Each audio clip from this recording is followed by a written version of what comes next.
Hey ladies, welcome back to my channel, home of the surgery-free method, because let's be honest sis, you do not need a tummy tuck, you just need me.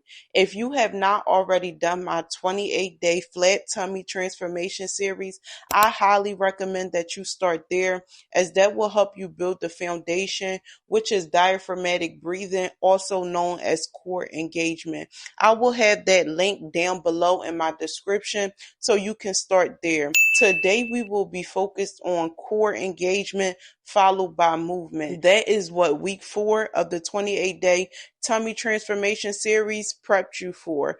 So if you are someone who struggles with proper core engagement during core exercises, I highly recommend that you start there. These exercises that I will be showing you here today is something that you can work on for the next 4 to 6 weeks, making sure that you are incorporating progressive overload. My ultimate goal is to become consistent with posting on YouTube, because I know that there are so many women who really need this. So be sure to like, comment, and subscribe. Also, turn on that notification bell so you never miss a video.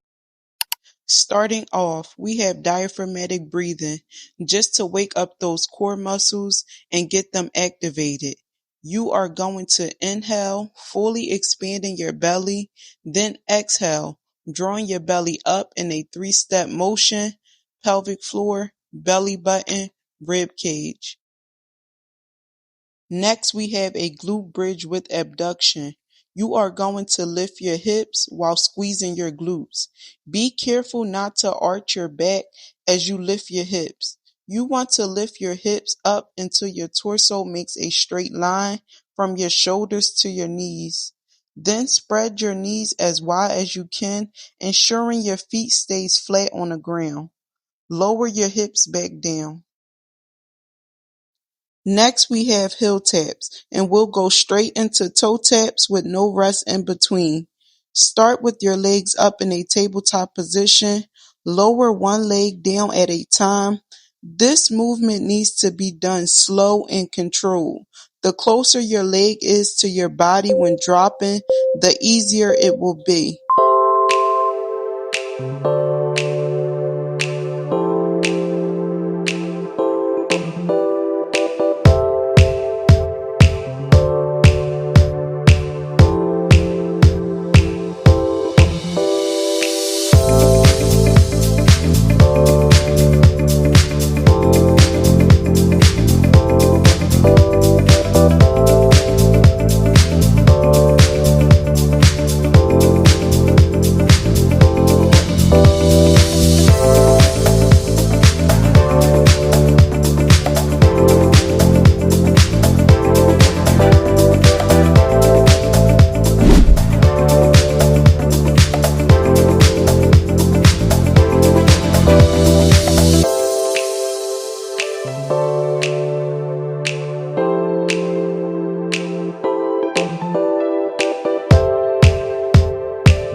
After this routine, you should feel some sensation within your core. It may feel like pulling, it may feel like tugging, it may even be like a burning sensation, but you should have felt something. There can be a number of reasons why your core isn't being activated during exercises. One can be that you are more advanced than you think, which means it's time to start incorporating weights. Another reason can be that your pelvic floor is just extremely weak and that you need to work on exercises that specifically target the pelvic floor to build up your pelvic floor strength.